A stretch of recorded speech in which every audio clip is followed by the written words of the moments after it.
My parents bought my sister a house, then tried to force me to pay for it.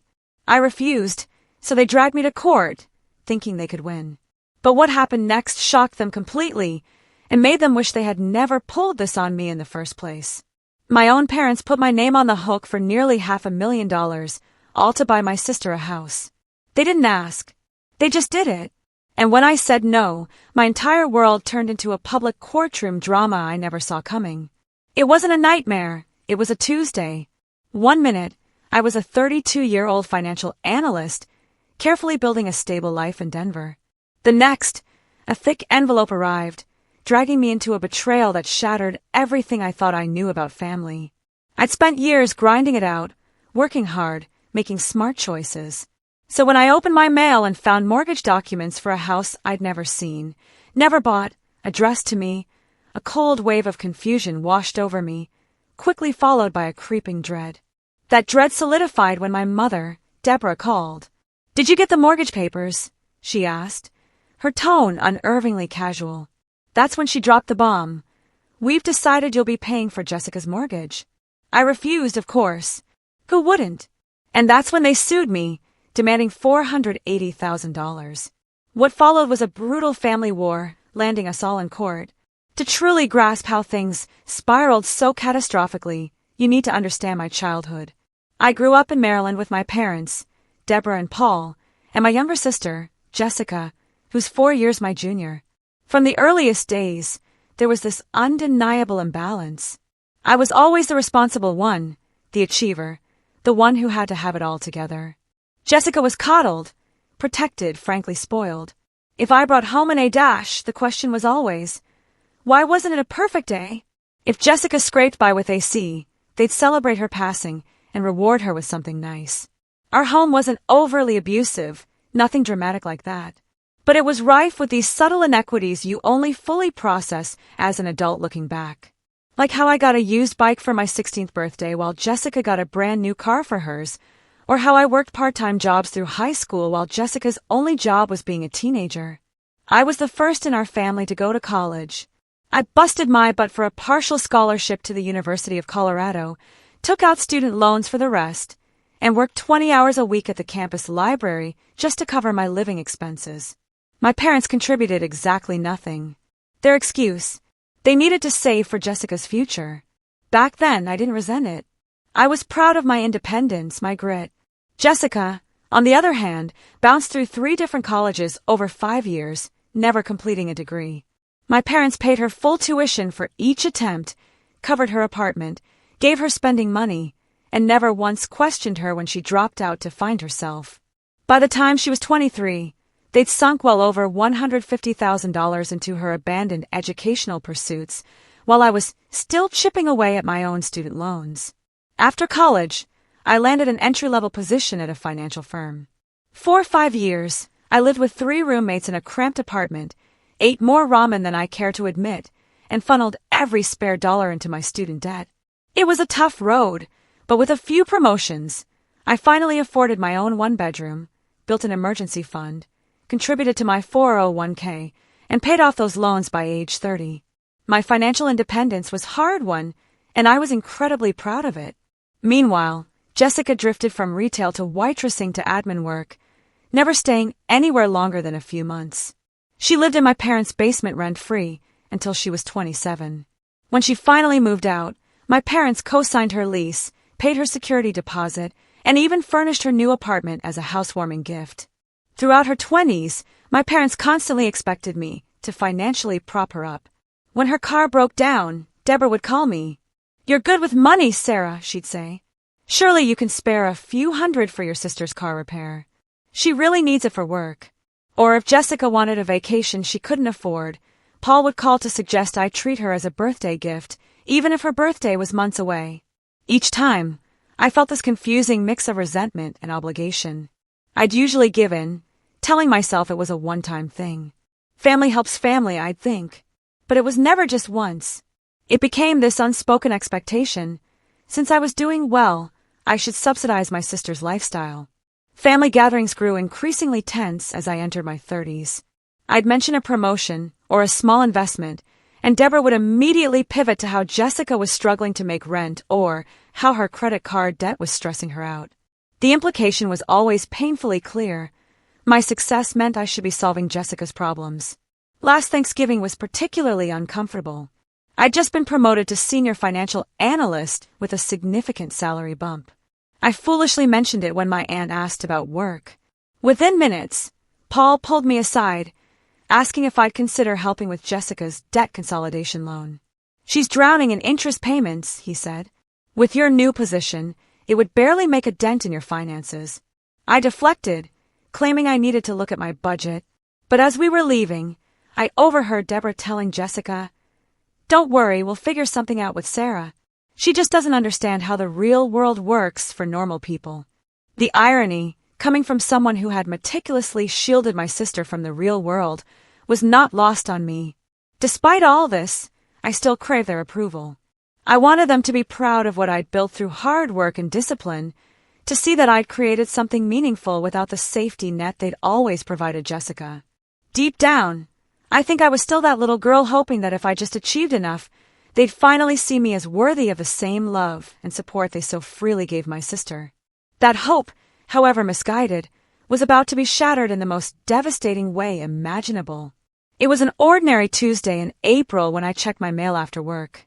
Among the usual bills and junk mail was a thick envelope from a mortgage company. Thinking it was promotional material, I almost tossed it, but something made me open it. Inside was a complete set of mortgage documents for a property in Arvada, Colorado, an affluent suburb just outside Denver. And my name, it was listed as the borrower for a $480,000 loan. The monthly payment was calculated at $2,850. I felt like I was having an out-of-body experience. I had never applied for this mortgage. I had never even seen this property. Yet, there was my signature, or what looked like my signature, on several of the documents. I immediately called the mortgage company, but it was after business hours. I left an urgent message about potential fraud and identity theft, then spent a sleepless night, stomach churning, wondering how this could possibly have happened. The next morning, before I could even follow up, Deborah called. "Did you get the mortgage papers?" she asked, her tone unnervingly casual, like she was asking about a birthday card she'd sent. "Mom, what is happening?" I practically choked it out. "These papers have my name on them for a house I know nothing about." "Well, that's what we need to discuss," she said with a sigh. "Your father and I think it's time we all got together for dinner. Can you come over tonight? Jessica will be there, too." My stomach nodded. "Mom, I need to know what's happening now. Is this some kind of identity theft?" "Don't be so dramatic, Sarah," she scoffed. "It's a family matter. We'll explain everything tonight at 6. She hung up before I could protest further. I called in sick to work, something I rarely did, and spent the entire day in a fog of anxiety. That evening, I drove to my parents' house, the same one where I grew up. Jessica's relatively new Honda Civic, which my parents had helped her finance 2 years ago, was already in the driveway. When I walked in, they were all sitting in the living room, looking unsettlingly calm. Deborah poured me a glass of wine without asking if I wanted one. Paul gestured to the armchair across from them, positioning me like I was at a job interview, not a family dinner. "Sarah," Paul began, "we know you're confused about the mortgage documents, but we've been planning this for a while." "Planning what exactly?" I asked, the wine untouched on the coffee table. "Well, as you know, Jessica has been renting that overpriced apartment in Boulder," Deborah chimed in. "And with the housing market being what it is, we thought it was time she owned something." "That's nice," I said cautiously. "But what does that have to do with me?" Paul cleared his throat. "We found a perfect starter home in Arvada. Good neighborhood, good schools for when she eventually has children, convenient location. The thing is," Deborah continued, "with Jessica's credit history and employment situation, she couldn't qualify for a mortgage on her own." A cold realization began to seep into my bones. "So, you used my information, my credit, my income." My voice rose with each question. "Now don't get upset," Paul said sternly. "We've decided that you should be the one to pay for this mortgage." I stared at them, utterly speechless. "You decided? Without asking me? Without my consent? You're doing so well in your career," Deborah said, as if that explained everything. Your sister needs this house, and family takes care of family. Jessica, who had been silent until now, finally spoke up. It's not like you can't afford it, Sarah. You're always talking about your promotions and investments. Meanwhile, I can barely make rent each month.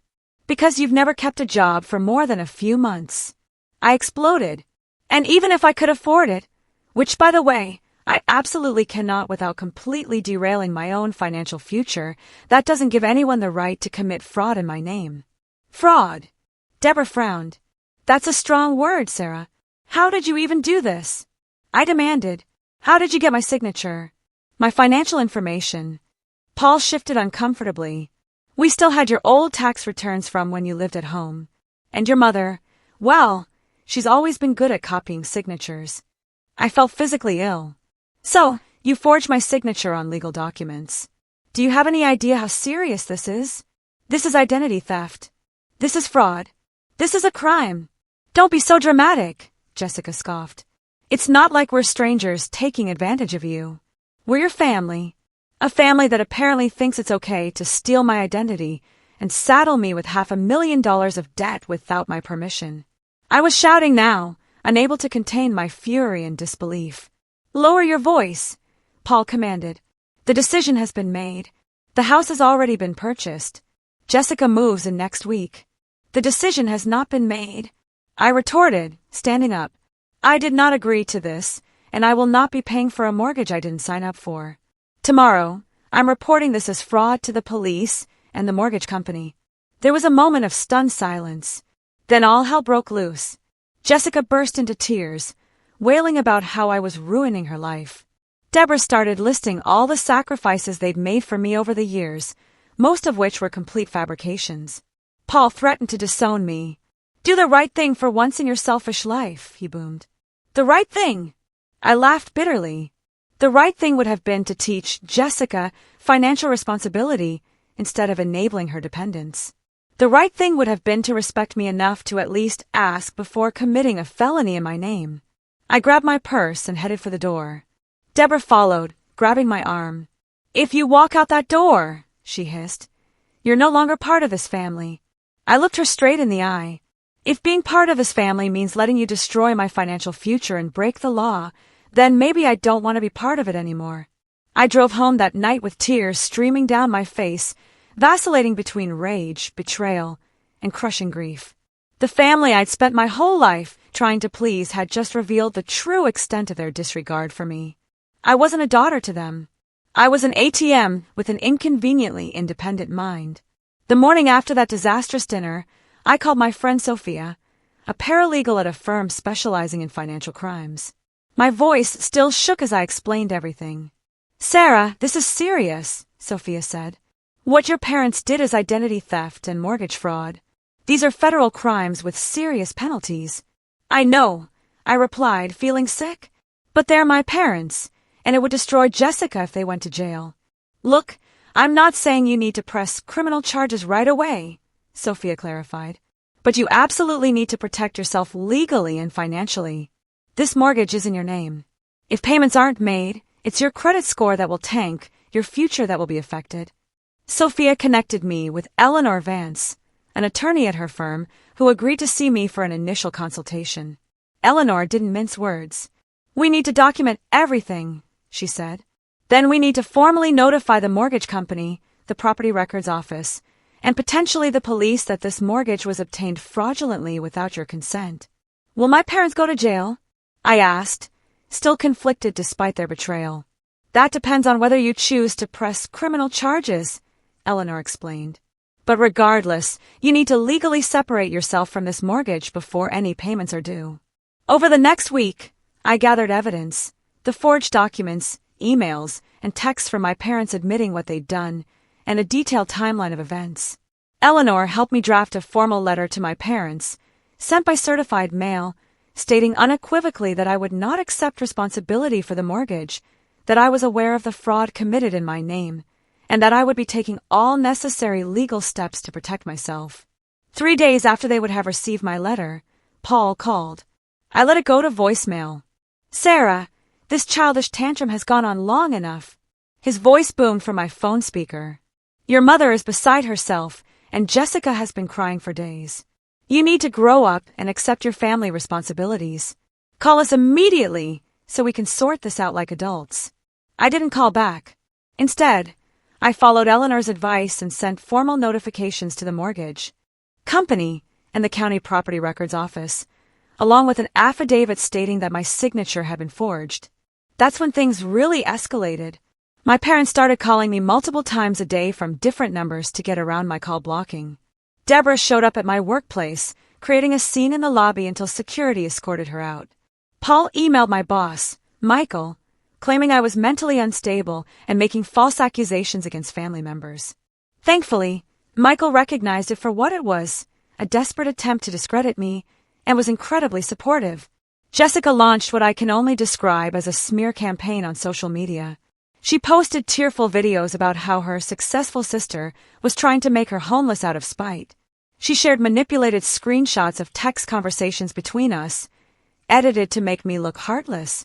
She even created a GoFundMe titled, "Abandoned by My Sister When I Needed Her Most," which raised several $1,000s based on a completely fictionalized version of events. The extended family got involved, too. Aunts, uncles, and cousins I hadn't spoken to in years suddenly had strong opinions about my selfish behavior. Some sent me lengthy messages about family loyalty. Others simply unfriended and blocked me on social media without even hearing my side. Only my maternal grandmother, Grandma June, reached out with genuine concern. "Sarah, honey, there seems to be a lot happening with your parents and sister. I'm not taking sides, but I'm here if you need to talk. I love you." That single message of unconditional support made me break down in tears. It was the only lifeline from my family that didn't come with manipulation attached. Meanwhile, the mortgage company's fraud department had opened an investigation, but warned me it could take months to resolve. They wouldn't confirm what actions they might take against my parents, citing the ongoing investigation. The stress began affecting every aspect of my life. I had trouble sleeping, often waking up from nightmares about being homeless or in prison for debts I didn't incur. My performance at work slipped, prompting a concerned check-in from Michael. I stopped going to my weekly yoga class, seeing friends, or doing much of anything beyond going to work and coming home to stare anxiously at my email for updates from Eleanor or the mortgage company. Then came the ultimatum. Paul left a voicemail that chilled me to the bone. "Sarah, this is your final warning. Your mother and I have consulted with our attorney. If you don't withdraw your fraud claims and take responsibility for your sister's mortgage by the end of this week, we will be filing a lawsuit against you for the full value of the house. You might think you're clever with your fancy Denver lawyer, but we have decades of evidence of verbal agreements and family commitments that any judge will recognize. Don't test us on this." I immediately forwarded the voicemail to Eleanor, who called me within minutes. "They're bluffing," she assured me. "There's no such thing as enforceable verbal agreements about taking on someone else's $500,000 mortgage, and family commitments aren't legally binding contracts. So I should ignore the threat?" I asked. Eleanor paused. "Not exactly. Frivolous or not, if they do file a lawsuit, you'll need to respond. And defending yourself, even against baseless claims, can be expensive and stressful. What should I do?" "Continue documenting everything. Don't engage directly with them. And Sarah, you might want to consider filing for a restraining order given the escalating harassment." A restraining order against my own parents? The suggestion was so surreal that I laughed despite myself. But the laughter quickly turned to tears as the full weight of the situation crashed down on me again. How had it come to this? The people who should have protected me were now the ones I needed protection from. 4 days later, I was served with lawsuit papers in my apartment. My parents were indeed suing me for $480,000, the full value of the house they had fraudulently purchased in my name. Their legal complaint was a masterpiece of manipulation and revisionist history, claiming that I had verbally agreed to purchase a home for my sister, that I had reneged on a family pact, and that they had acted as my agents in good faith. It was absurd, infuriating, and terrifying all at once. Because regardless of how baseless their claims were, I was now facing a real lawsuit that could drain my savings, damage my professional reputation, and drag on for months or years. As I sat on my couch that night, legal paper scattered around me, I hit my lowest point. I felt utterly alone. The family I had spent a lifetime trying to please had not only betrayed me, but was now actively trying to destroy the independence I had worked so hard to build. For the first time, I allowed myself to wonder if I would be better off just giving in, paying the mortgage, accepting the financial setback, and trying to salvage whatever remained of my family relationships. But as the thought formed, I felt a surge of clarity cut through the emotional fog. No, this wasn't about money anymore. This was about standing up to decades of manipulation and unequal treatment. This was about refusing to be financially exploited by the people who should have been my biggest supporters. I picked up my phone and called Eleanor. "They're actually suing me," I said when she answered. "And I want to fight this all the way." The lawsuit my parents filed against me was officially titled Nelson and Nelson versus Nelson, a painfully ironic reflection of how family had turned against family. The complaint was 37 pages long, filled with allegations ranging from breach of verbal contract to unjust enrichment to familial fraud, that last one not even being a real legal concept. Eleanor reviewed it and confirmed what she had suspected. It was a legally flimsy case designed primarily to intimidate me into compliance. But flimsy or not, I still needed to respond formally within 21 days or risk a default judgment against me. "I can help with the initial response," Eleanor offered. "But for a case this complex, you really need a litigation attorney who specializes in family financial disputes. The problem was litigation attorneys are expensive, prohibitively, so for someone with a decent but not extravagant salary like mine." Eleanor provided me with several referrals, and after consultations with 3 different lawyers, I settled on Ben Carter, who had a strong track record in cases involving family financial exploitation. His retainer was $10,000, which represented almost all of my emergency fund, money I had diligently saved over years of careful budgeting.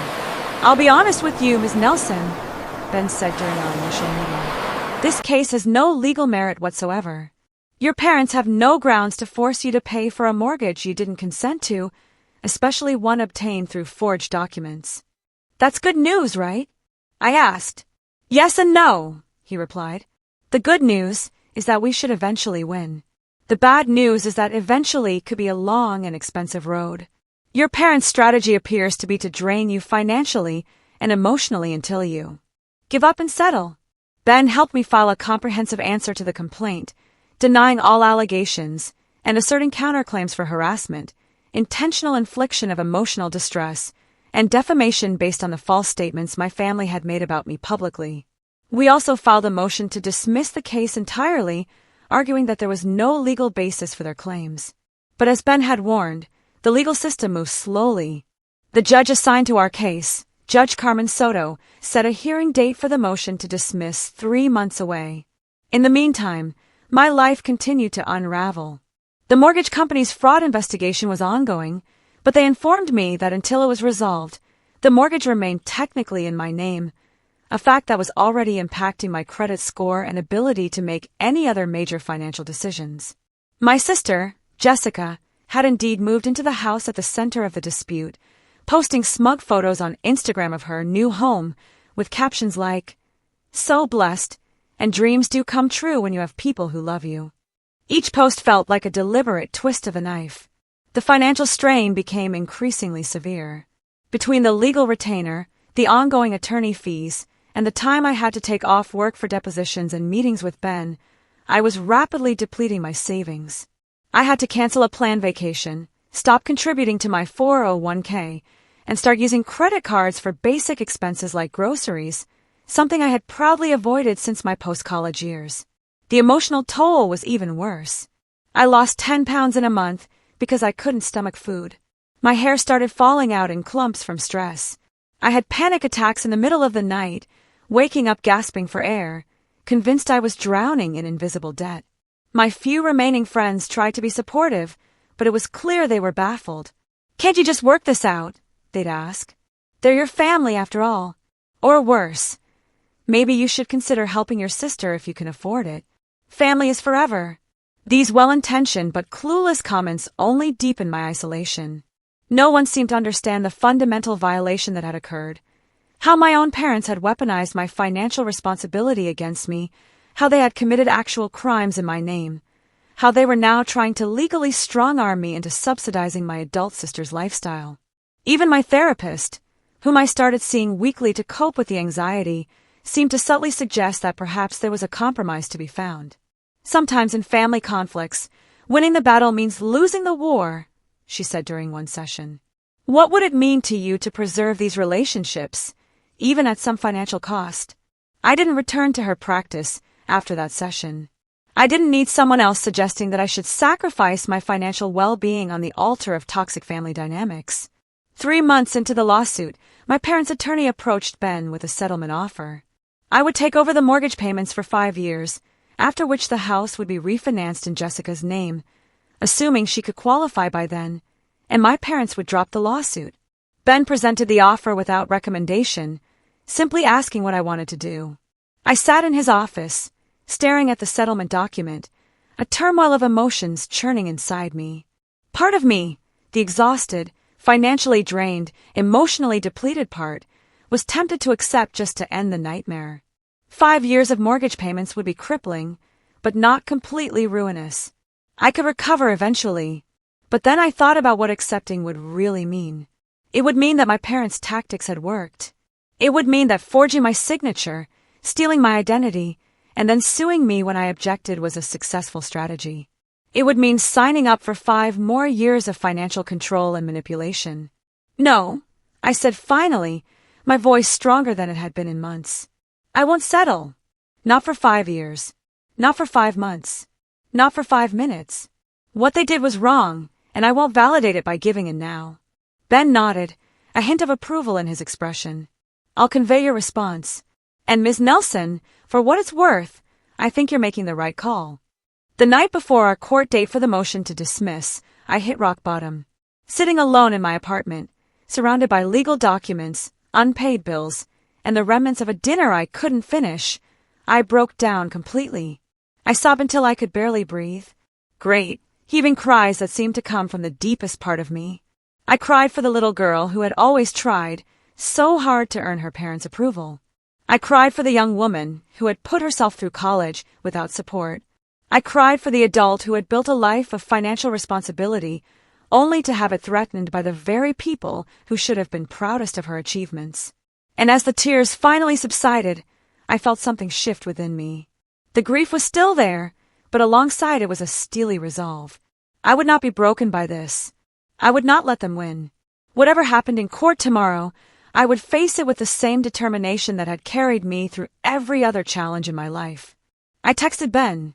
I'm ready for tomorrow. Whatever it takes. His response came quickly. Get some rest. I'll see you at the courthouse at 8:30 a.m. And Sarah, you're stronger than you know. For the first time in months, I slept through the night without nightmares. The county courthouse was an imposing stone building, seemingly designed to intimidate. I arrived at 8:15 a.m., 15 minutes earlier than planned, wearing my most professional navy blue suit and low heels. Ben met me on the courthouse steps, briefcase in hand, confidence in his stride. Remember, he said as we walked through the security checkpoint, Judge Soto has a reputation for being thorough and fair, but she doesn't tolerate emotional appeals in place of legal arguments. Let me do the talking unless she directly addresses you. We were directed to courtroom 4B, where several other cases were scheduled before ours. I spotted my parents and Jessica sitting on the opposite side of the gallery, all three dressed in conservative outfits that screamed respectable family. Deborah clutched a handkerchief, as if already prepared to dab at theatrical tears. Paul sat rigidly upright, jaw clenched in the expression I'd known since childhood to mean he expected complete compliance. Jessica kept her eyes down, but I caught her shooting me a venomous glance when she thought I wasn't looking. Their attorney, Mr. Harrison, was a silver-haired man in an expensive suit who exuded smug confidence.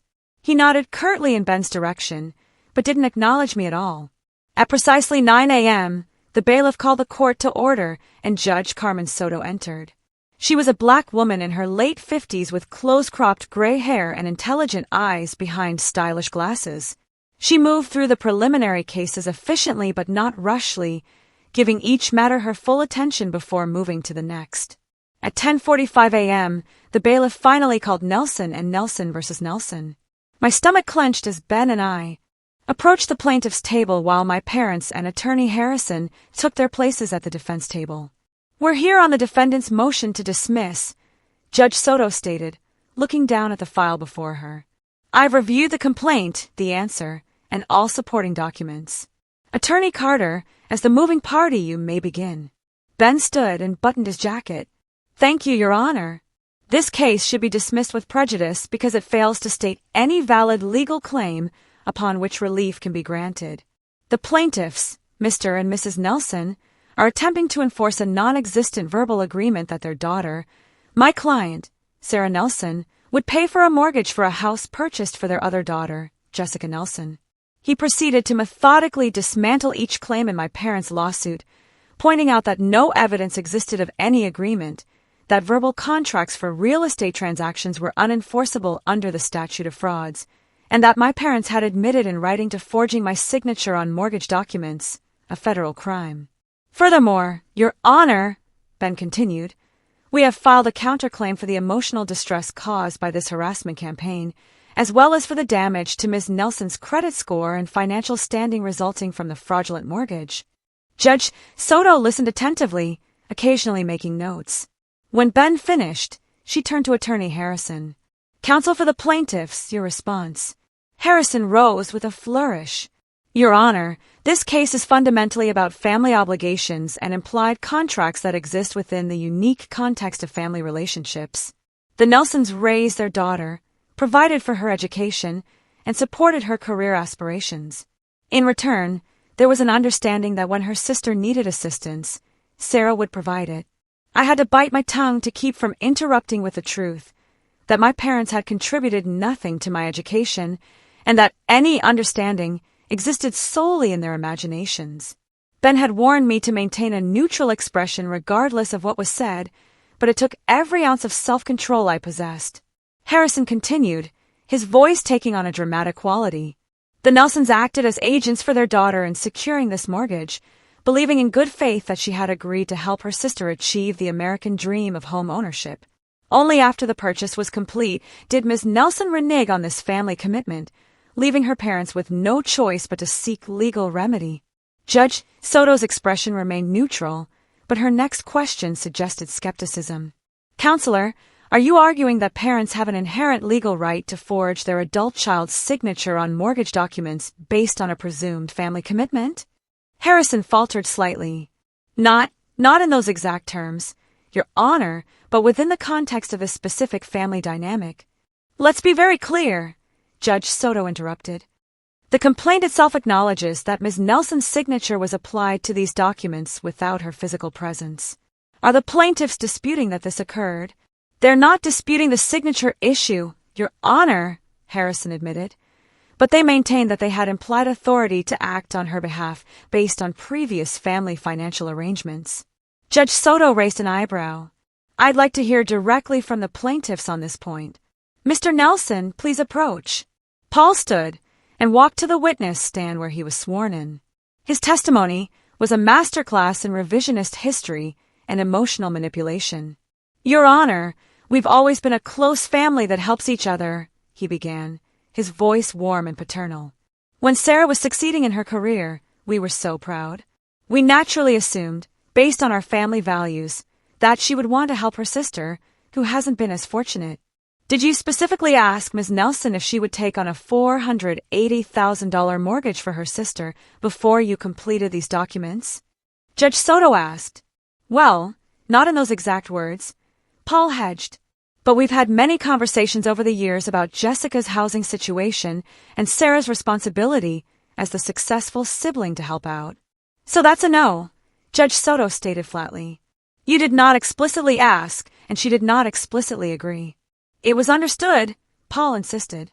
"Mr. Nelson, understanding that you are under oath," Judge Soto continued, "did you or did you not forge your daughter's signature on these mortgage documents?"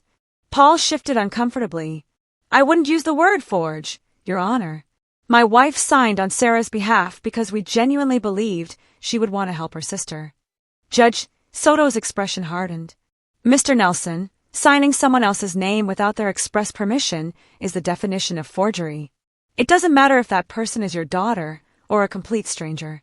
Deborah was called next and delivered a tearful performance about how I had abandoned my family responsibilities and how they had only acted out of desperate concern for Jessica's well-being. Jessica followed with her own testimony, painting herself as the victim of my financial bigotry and selfish success.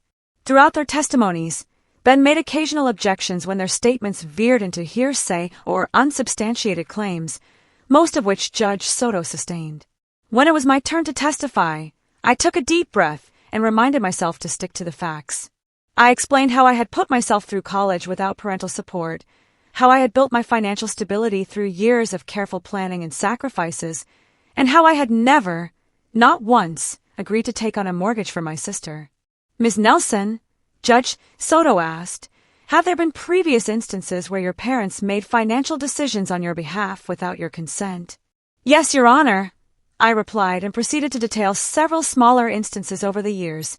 Credit card applications submitted in my name, loan co-signing I hadn't agreed to, tax returns filed on my behalf without my review. And did you confront them about these incidents? I did, Your Honor. Each time they dismissed my concerns, saying it was just family helping family, and that I was being unnecessarily formal about money matters. During cross-examination, Harrison tried to portray me as cold and uncaring, asking loaded questions like, isn't it true that you've consistently put your own financial interests above your sister's well-being? And would it really have been such a hardship to help your struggling sister when you're doing so well financially? Ben objected to most of these questions as argumentative, and Judge Soto sustained the objections, occasionally reminding Harrison to stick to legally relevant questions.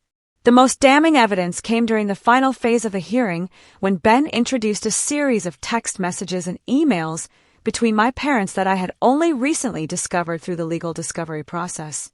In one exchange, Paul had written to Deborah, Sarah will never agree to this if we ask directly. Better to move forward and present it as a fait accompli. She's always been too independent for her own good. In another, Deborah had replied, once the papers are signed and Jessica is moved in, what can she really do? She won't. Let her sister become homeless, no matter how much she complains. These messages revealed the premeditated nature of their actions and completely contradicted their testimony about implied authority and family understanding. As the hearing concluded, Judge Soto looked at all parties over the rim of her glasses. I'll take this matter under advisement and issue my ruling within 10 days. But I want to be very clear about something. Family relationships, no matter how close, do not override basic legal principles about consent, contracts, and identity theft. Court is adjourned. As we gathered our papers, I caught Deborah's eye across the courtroom. For a brief moment, I thought I saw a flicker of uncertainty, maybe even regret in her expression, but it was quickly replaced by the familiar mask of righteous indignation as she turned away. You did well, Ben told me as we exited the courthouse. The judge seemed receptive to our arguments, and those text messages were particularly compelling. But legal victories rarely feel satisfying in family cases. Are you prepared for that? I nodded slowly. I think I realized something important in there today. This was never really about the money. It was about respect, or the lack of it. They've never respected me as an independent adult with a right to make my own choices. And now, Ben asked, now I need to respect myself enough to hold that boundary, whatever the judge decides. As we parted ways on the courthouse steps, I felt an unexpected sense of calm. The outcome still hung in the balance, but I had spoken my truth, not just to the court, but to my family and to myself. Whatever happened next, that at least was a victory no one could take from me. 9 days after the hearing, I was in a budget meeting at work when my phone buzzed with a text from Ben. Ruling is in. Call me when you can. My heart pounded as I excused myself and stepped into the hallway. Ben answered on the first ring. Judge Soto dismissed the case with prejudice, he said without preamble. She also granted our motion for sanctions against your parents and their attorney for filing a frivolous lawsuit. I leaned against the wall, my legs suddenly weak. What exactly does that mean? It means several things. The case is completely dead. They can't refile it or bring these claims again. They'll have to pay a portion of your legal fees as a penalty for abusing the legal system. and the judge included some very strongly worded opinions about their conduct that might be relevant if the mortgage company or prosecutors decide to pursue the fraud angle. I closed my eyes, relief washing over me in waves. How much of my legal fees? She awarded $15,000, which won't cover everything, but will certainly help. There's more, though. The judge also granted a temporary restraining order preventing your parents and sister from contacting you directly for the next 90 days. I hadn't even asked for a restraining order at the hearing, though Eleanor had suggested it months earlier. Judge Soto had evidently seen enough in the evidence to determine it was necessary. There's one more thing, Ben continued. Judge Soto referred the matter to the district attorney's office for a potential criminal investigation regarding the mortgage fraud. That doesn't mean charges will be filed. That's entirely up to the DA, but the possibility is now on the table. This news landed with more complexity. While part of me felt vindicated that the legal system had recognized the severity of what my parents had done, another part still recoiled at the thought of them facing criminal charges. What happens with the house and mortgage? I asked. The judge ordered that the mortgage company be formally notified of her findings, which should help resolve your fraud claim with them. As for the house itself, that's between your parents, your sister, and the mortgage company. Now, legally, you're completely disconnected from it. When I hung up, I sat in the office stairwell for several minutes, trying to process the mixture of relief, vindication, grief, and lingering anger that swirled within me. I had won completely and unequivocally. Yet, victory felt nothing like I had imagined it would. News of the ruling spread quickly. By that evening, it had somehow leaked to local media with a headline in the Denver Post's online edition reading, "Judge rules against parents who forged daughter's signature on mortgage." The article was brief but accurate, citing court documents and including a statement from Ben about the importance of respecting financial boundaries, even within families. I turned off my phone that night, unable to face the inevitable barrage of reactions. When I turned it back on the next morning, I had 47 missed calls, over 100 text messages, and countless social media notifications. Some were from journalists seeking comments. Many were from extended family members, some expressing shock and support, others condemning me for taking family matters to court. Several were from old friends who had initially sided with my sister, but were now awkwardly attempting to reconnect. The most shocking, however, was a voicemail from my sister, Jessica, left at 2:13 a.m. "I hope you're happy now," she slurred, clearly intoxicated. "Mom's had 2 panic attacks since the ruling. Dad's talking about declaring bankruptcy, and I have 30 days to get out of my house because the bank is foreclosing. You've destroyed this family, Sarah. I always knew you were selfish, but I never thought you'd go this far. I hope your precious money keeps you warm at night because you don't have a family anymore." I deleted the message after listening to it once, deciding not to give it any power over my emotions. Whatever happened with the house was the consequence of my parents' actions, not mine. I couldn't control how they chose to interpret events or whether they ever accepted responsibility. 3 days after the ruling, I received an unexpected email from my Uncle Greg, my father's brother, who had distanced himself from the family years ago for reasons I never fully understood. "Sarah," he wrote, "I've been following what happened with your parents and the mortgage situation. I want you to know that I'm proud of you for standing your ground. What they did to you, they did similar versions of to me back in the 90s. It's a pattern that goes back generations in this family. I'm sorry you had to go through this alone. If you ever want to talk, I'm here." His email provided a missing piece of the puzzle. This wasn't just about me or even about Jessica. It was about a deeply entrenched family dynamic of financial exploitation disguised as family helping family. Knowing that I wasn't the first to experience it, and that Uncle Greg had survived and thrived after setting boundaries, gave me a strange sense of peace. A week later, the mortgage company formally concluded their fraud investigation, sending me official documentation that my name had been removed from all records associated with the property and that my credit report would be corrected. They were pursuing their own legal options against my parents, but assured me that I was completely cleared of any responsibility. As predicted, the media attention faded quickly. My story was unusual enough to make local news, but not sensational enough to have staying power. Within 2 weeks, the articles disappeared from front pages, replaced by newer scandals in Human. Interest stories. What didn't fade as quickly were the personal reverberations. Extended family members who had initially condemned me started reaching out after reading the judge's ruling, offering belated support that felt hollow after their earlier silence. I responded politely but distantly to most, recognizing that rebuilding trust would take time, if it happened at all. My sister's social media underwent a dramatic transformation. Gone were the smug photos of her house, replaced by vague inspirational quotes about overcoming adversity and toxic people. She never directly mentioned me or the lawsuit, but her passive-aggressive allusions were transparent to anyone familiar with the situation. According to mutual acquaintances, Jessica had moved back into my parents' basement while they appealed to the mortgage company for leniency. The house in Arvada stood empty, a physical manifestation of the consequences of their actions. Deborah attempted to contact me once about a month after the ruling from a new phone number that bypassed my blocking. Her voicemail was brief and tense. "Sarah, this has all gone too far. We need to talk as a family and find a solution. Call me back." I didn't.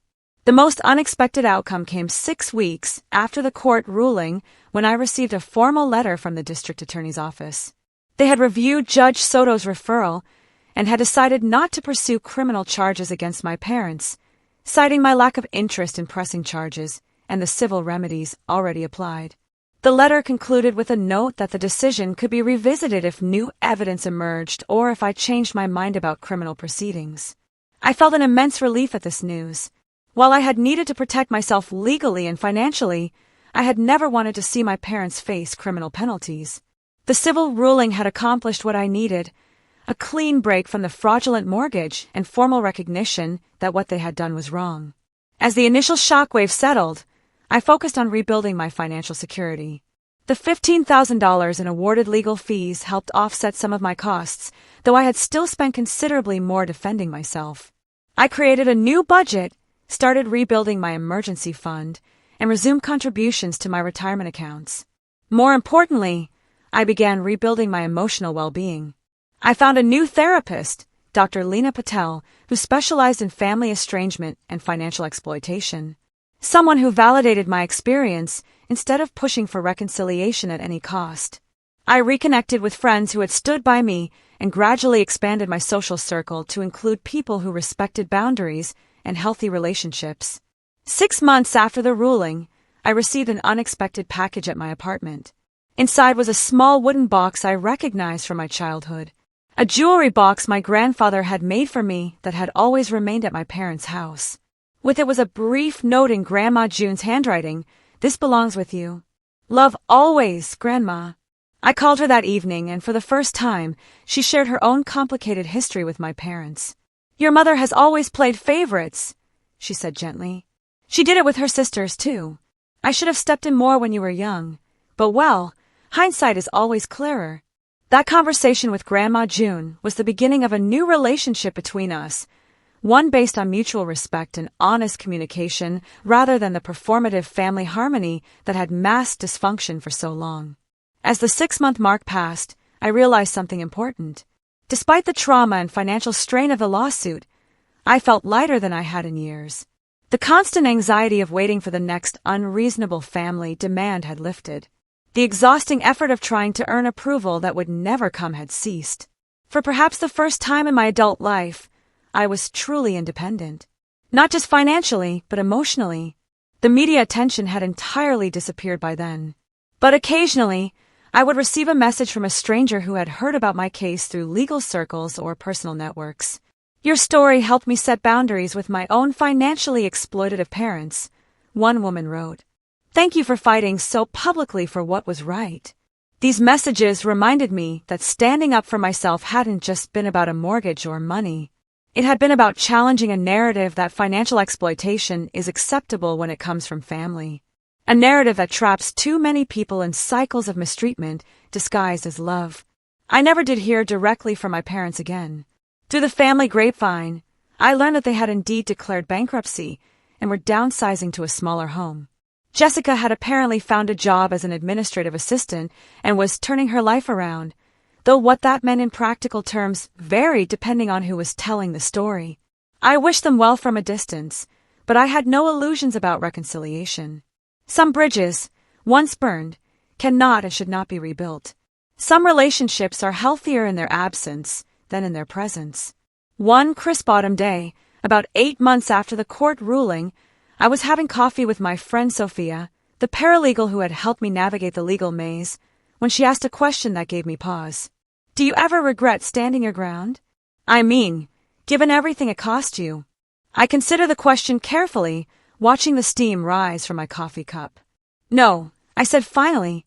It cost me a lot, financially, emotionally, even some relationships I thought were solid.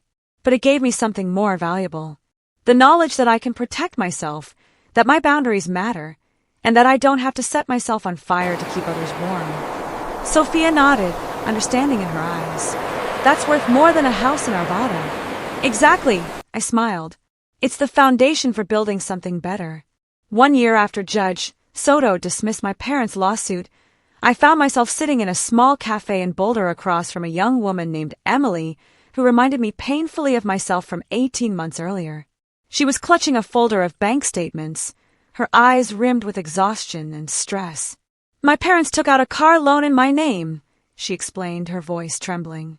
They say it's my duty to help them since they raised me, but I'm still paying off my student loans and I can barely make my own rent. I had met Emily through an online support group for survivors of family financial exploitation, a group I had joined 6 months earlier as part of my own healing journey and had eventually become a moderator for. This was our in-person meeting, a step beyond the digital conversations that had connected us. I told her gently, I want you to know that you're not alone in this. What they're doing is not normal or acceptable, no matter how they try to frame it. As I walked her through her options, from credit freezes to formal fraud reports to potential legal remedies, I reflected on how far I had come in my own recovery process. The immediate aftermath of the lawsuit had been brutal. Despite the legal victory, I had experienced a profound grief, not just for the family I had lost, but for the family I had never actually had. The idealized version of my parents and sister that I had clung to for so long had been irrevocably shattered.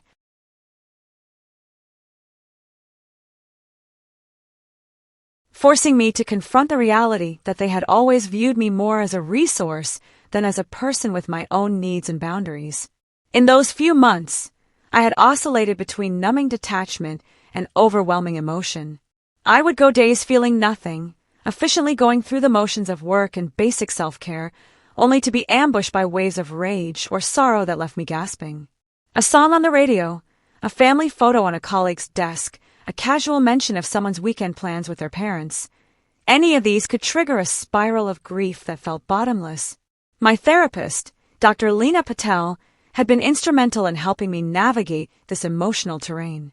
You're not just grieving the loss of your family relationships as they were, she explained during one particularly difficult session. You're grieving the loss of the fantasy of what those relationships could have been. And you're mourning the childhood you deserved but didn't get.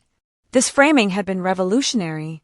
It gave me permission to acknowledge the depth of my loss while also recognizing that what I was losing had largely been an illusion, a story I had told myself to make the reality of my family's dysfunction more bearable.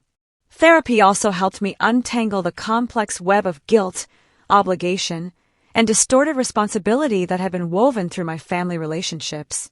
I came to understand how my parents had conditioned me from childhood to view my own needs as selfish and my sister's needs as paramount, creating a dynamic where any boundary setting on my part was framed as an attack on family unity. Financial exploitation is particularly insidious, Dr. Patel had noted, because money is so entangled with survival, security, and in many families, expressions of love. When someone manipulates your finances, they're not just attacking your bank account. They're undermining your sense of safety in the world. This insight had helped me reframe my experience, not as a petty dispute over money, but as a necessary act of self-protection against people who had repeatedly demonstrated they did not have my best interests at heart. The practical rebuilding of my life had happened alongside this emotional work. 6 months after the lawsuit, I had received a significant promotion at work, moving from senior financial analyst to team leader with a substantial salary increase. The irony wasn't lost on me. My professional expertise in finance had been instrumental in recognizing and fighting the financial exploitation in my personal life. I had also made a major housing change, moving from my one-bedroom apartment to a sunlit two-bedroom condo that I purchased with a carefully structured mortgage that felt empowering rather than imprisoning. The second bedroom became a combination home office and guest room, symbolizing both my professional advancement and my openness to new, healthier relationships in my life.